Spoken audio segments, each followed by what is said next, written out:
Hello and good day to you.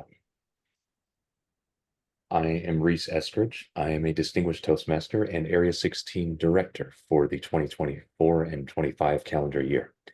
This is the first Zoom educational session for Toastmasters. Tonight, I will be going through a resource that clubs and their members will find useful. I will highlight each page along the way. Please note that pink highlights indicate content to read in your own time, and yellow highlights will be marked along the way and better emphasized for the duration of this presentation. If any attendees have questions, they may raise their hands at any time, and the host will address them promptly. With that, let us get started.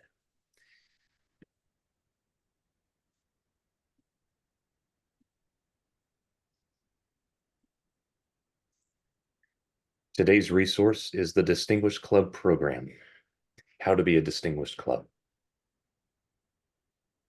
And here is the table of contents. I will cover the foundation for club success, the structure of the Distinguished Club Program and how it works, some terminology to note, some documents to use alongside this plan, and a brief overview of the recognition program at the district level, and finally, the Distinguished Club Program goals. If there's time remaining, I will use this time for a Q&A session, and I will wrap up promptly at 8 p.m. This page covers the Toastmasters values and promises.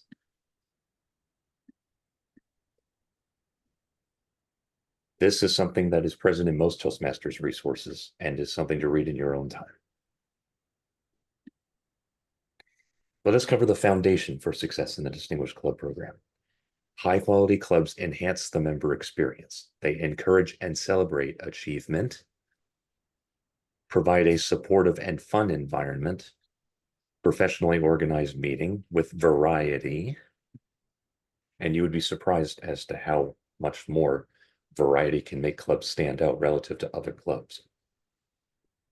Officers are trained in all aspects of club quality, which means every officer is trained, not only the minimum required for Distinguished Club Program success.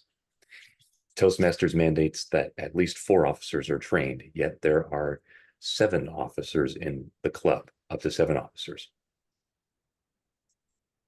The more that are trained, the merrier.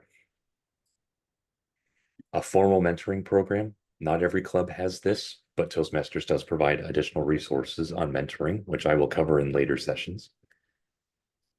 They're provided evaluations and are motivated to achieve their goals. A primary objective as a club is to provide the best possible member experience so that current members can be retained and new members can join and be happy with their progress. But how do you create this? What is the benchmark? We can reference the moments of truth, which will be covered in a later session. But this table here offers a basic overview.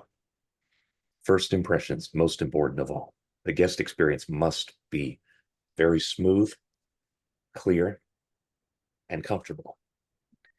Membership orientation involves the onboarding of new members. Same criteria as first impressions. Fellowship, variety, and communication.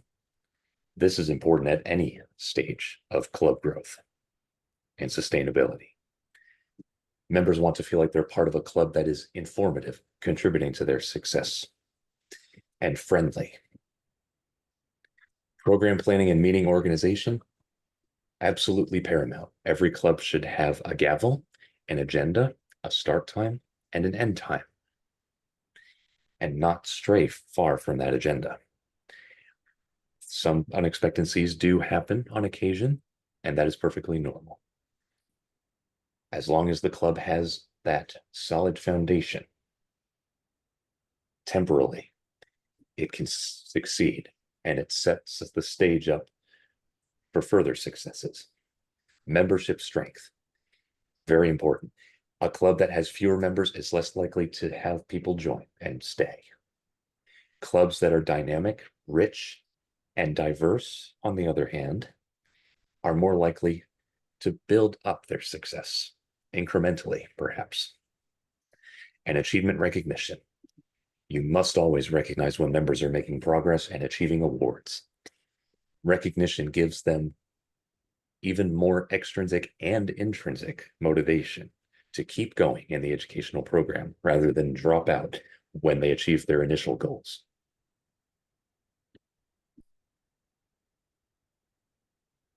The Distinguished Club program includes 10 goals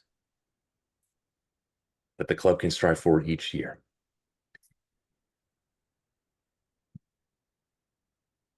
If you'll excuse me for a moment, I think I just lost my page.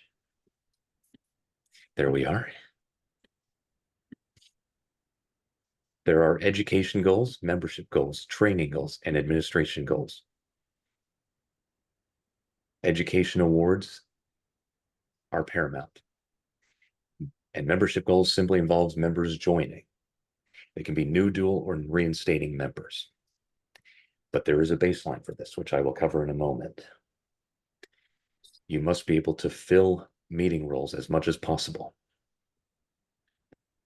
And if clubs have committees, they must have a strong foundation for committees.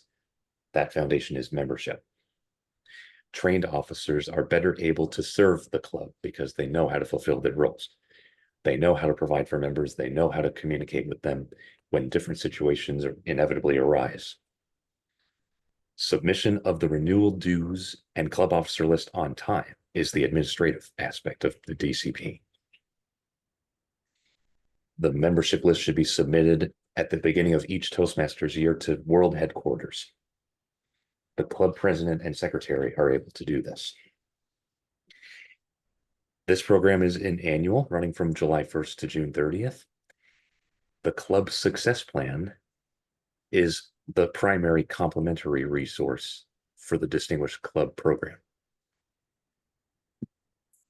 It allows you to keep track of what you are doing, and the Distinguished Performance Reports, which every club and district officer has access to, allows you to see the club's progress on any given day. They are updated on a daily basis. And at the end of the year, the club should achieve a certain number of goals, at least 4 or 5. But there are prerequisites. So that means even if a club achieves its goals, it must still fulfill these prerequisites to qualify for credit in the program. And they are 20 members or a net growth of at least 5 new and dual and reinstating members by June 30th. The membership to date number is how many paid individuals are in the club, and if individuals are not paid, they are not considered active. And the base may drop to whatever the current is. If you notice this table here on the left, or I mean on the right, shows a base number and a to-date number. The to-date number is your current membership quantity. And in the box below those is a requirement. In this box on the left, the base is 13. Therefore, it is less than 20. 5 new members must be needed to qualify for the DCP goals. This club has a base of 20. Therefore, 20 is the automatic benchmark. But if it falls below 20 on the to-date by June 30th, the club will not get credit. Now let us break down the Distinguished Club program goals. In education, there are 4 level 1s, 2 level 2s, 2 more level 2s, 2 level 3s, 1 level 4, 5, or DTM, and 1 more level 4, 5, or DTM. Those are your 6 out of 10 goals. And for membership, you have 4 and 4. but a club can certainly grow much more than 8 members a year. For training, a minimum of 4 club officer roles are trained during the 2 training periods. And you'll want to check the district calendar for training dates and how to get credit for those. On-time payment of membership dues by 8 members, at least 3 of whom must be renewing members, which means these members must have been active with the club prior to this period and are paying again. This page offers more detailed description and supplemental governing documents that go into more detail regarding the different categories for the DCP goals. We will not have to cover that here. But if your club is newly chartered, you'll want to pay attention to this information.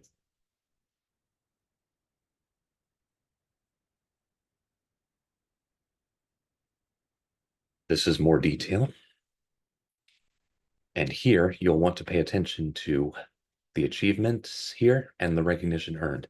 5 out of 10 goals is Distinguished Club. 7 out of 10 is a Select Distinguished Club, and 9 out of 10 is a President's Distinguished. In District 45, there is also another incentive for achieving all 10 DCP goals. And I believe this is the Ted Nichols Award, or no, I may be thinking of something else. I do know that there is one award for getting all 10. I am happy to say that my home club, the Nashua Hudson Toastmasters, has attained this in the past, and I know we can do it more as long as we put our heads together. Let us cover some terminology. The membership base.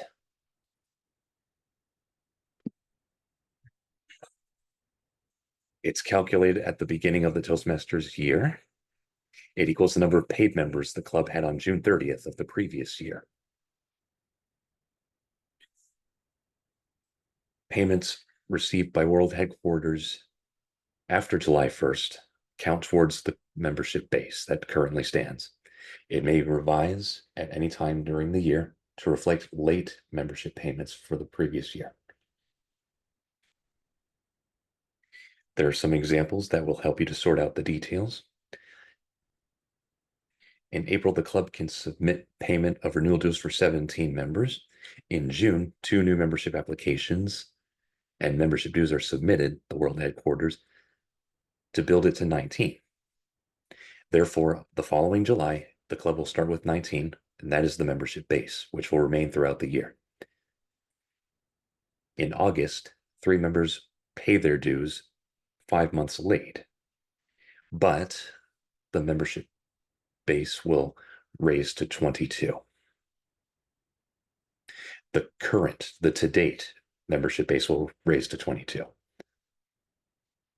The membership at year end is what matters for DCP credit regarding the eligibility.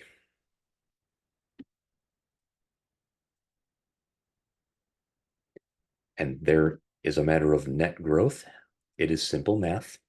That table will explain more. And submitting it to World Headquarters is crucial. No later than 11:59 p.m. Mountain Time on June 30th. That is the absolute final deadline for submission of any documentation related to the DCP, even if it falls on a holiday.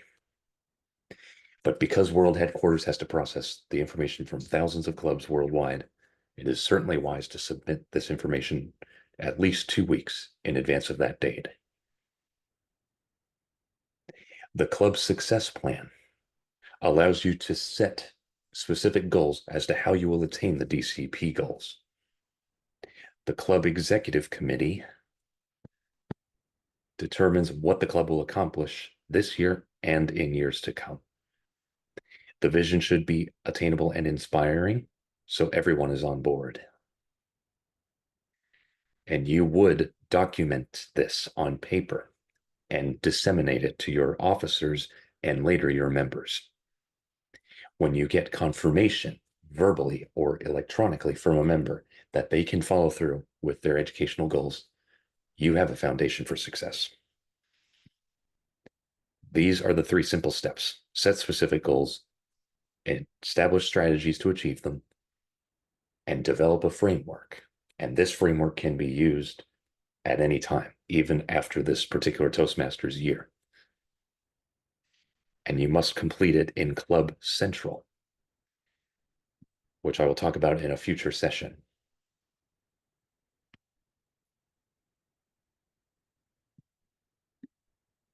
This is a brief overview of the district recognition program. The Distinguished Club would absolutely be the foundation for distinguished areas, divisions, and districts. The Area Directors Club visit is not something I ask you to look at here. It is there for the area director's reference. But there are club resources that will be useful. And all of these are good to know. Membership at Toastmasters.org and club officers at Toastmasters.org allows members who have become officers to reach out to World Headquarters with any questions they have. And if you notice, district websites, every district website is unique. They each provide their own unique array of resources that are different from what Toastmasters International provides. They are great complementary resources to something like this. And there are many others in this box alone that would absolutely be useful. The Toastmaster magazines provides testimonials, success stories, inspiring quotes, and much more that go beyond that proceduralized aspect of Toastmasters leadership and humanize it. And I believe this is valuable because members don't want to be spoken to like robots. We are not automatons. We are human beings with our own desires, our own needs, perhaps our own insecurities, and our own ambitions. And we want that face-to-face interaction when we provide the members with a positive and supportive learning experience. They want to feel like someone's listening to them, that they want others to know their story. Perhaps some are more private in that respect, but that's all the more reason to know the member, to understand their desires for confidentiality and for openness. And if I can just rotate this page. Okay, I guess I can't. I'll have to work with this.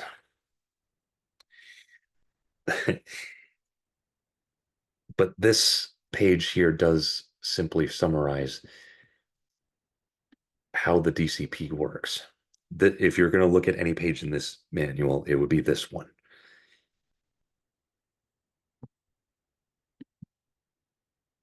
And it looks like that's the end of the manual. I will go back to the beginning. And I would like to ask if either of you on call now have any questions.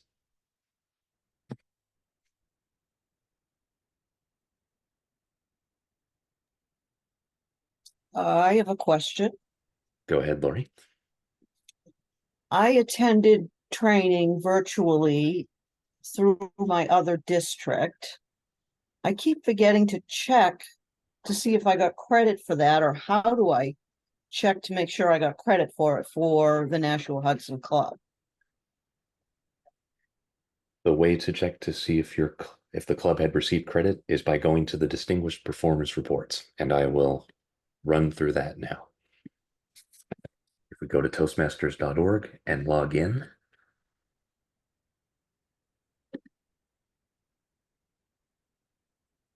and is my screen still being shared?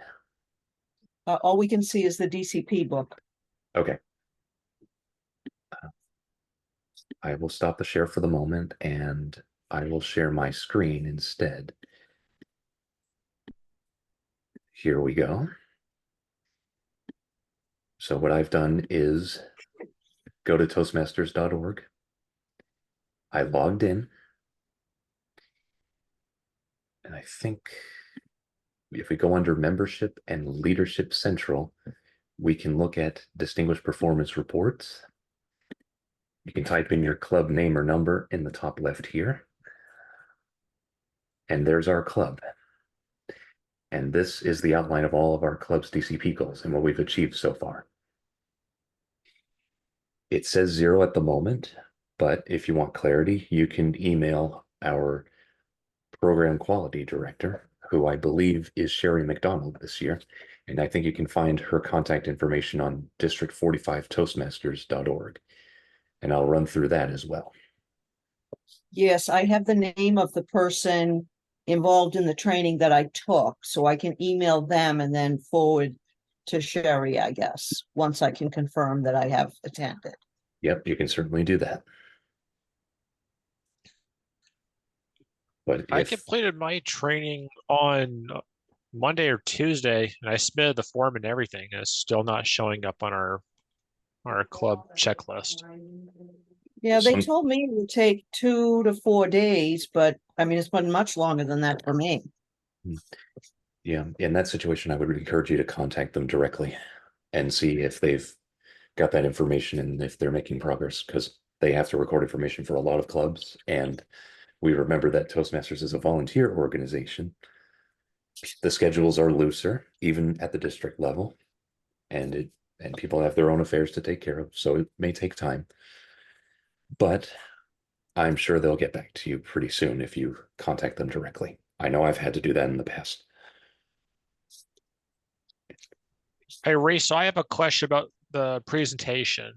Yes. So are you saying that if there was members that gave speeches in a club in the last cycle, if it wasn't recorded on Pathways, are you saying that after July 1st or after the last day of June, that is too late to submit that for the Distinguished Club program? For that previous year, yes. After July 1st, Okay. whatever education awards are submitted would count towards the next Toastmasters year. Which is the year we're in and we're working towards. Yes. So education awards submitted between July 1st and June 30th would count towards that program year. Even if those speeches were given prior. Even if they were given prior, yes. That's because Toastmasters International has to have that way of recognizing member achievement. And it's incumbent upon the vice president of education in each club, or whoever is their designee, if that applies, to submit that credit in time on Club Central. I Okay. guess it's because Toastmasters International has no way of knowing when we actually give a speech or complete a level, unless they're told. And That's the only correct. way they're told is through, I forget what it's called, but the steps that you take as base camp manager to award them. Yes. And in Pathways, it's different than how it was in the legacy program. I know, Laura, you've been around long enough to understand the difference. In Pathways, we do have to go onto base camp. It has to be acknowledged on base camp. That's how Toastmasters International recognizes it, or at least halfway there. But you also have to submit it on Club Central. So it's 2 places where submissions are needed. Sometimes people forget one or the other, and members don't get the credit in time. I think that's what happened with this club, is that the second step wasn't being done. So we could go and I know that Ramey is working on that, getting everybody caught up with the appropriate credits. Yes, that's part of her responsibility. And we can certainly follow up with her to see how she's making progress with that. For now, she's on vacation, but when she comes back in a week or 2, we'll be able to catch up with that. Yep. So how does Toastmasters catch clubs that are possibly submitting false speeches, like false award achievements? That's one thing about Pathways is you're not able to document it in writing and have someone verify it. Someone could just run through a whole project and say they've done it when they've actually not given a speech, but Pathways still says it's complete.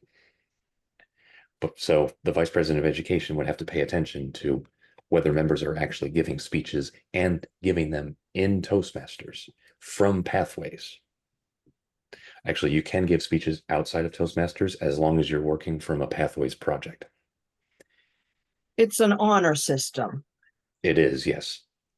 And So what do you get if you cheat? Really, it's just fake Toastmasters points. It would be. Like we say fake Right. internet points and likes on Facebook. Let me take a look at the Toastmasters core values for a moment. There you go. Integrity, as in data integrity as well. Exactly. You say what you do what you say you're gonna do. And we trust you. Do what you say what you do. And you absolutely must have respect and trust to serve the club and yourself and to come across as excellent. So now you see why these 4 values are the core values of this organization. You guys have anything else? I'd like to say, in order to achieve excellence, you definitely have to do the actual steps and do the actual speeches. One could Absolutely. fake it the whole path, but what have you gained? You are not a better speaker. Indeed not. Maybe a ribbon. That's it. A ribbon or certificate, whatever Pathways offers, Yeah, but I mean, it's not but still. genuine. It would make you feel empty inside, ultimately. Yeah. So yes, Toastmasters does use an honor system for this because there's no other way to be accountable, at least, and certainly not on a global scale.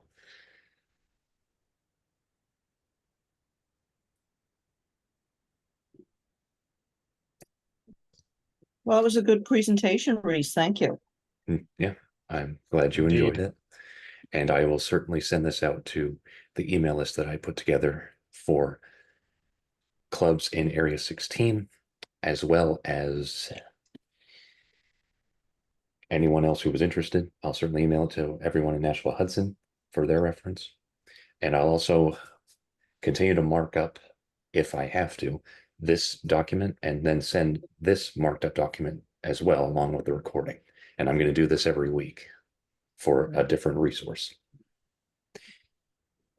And maybe I might be able to work with our program quality director or other district officers who may find something like this useful, so that other clubs around the district can do this as well. In case officers have missed training or members are looking to jump into officer positions and they want to know more about the inner workings of Toastmasters, this is a great way to do it.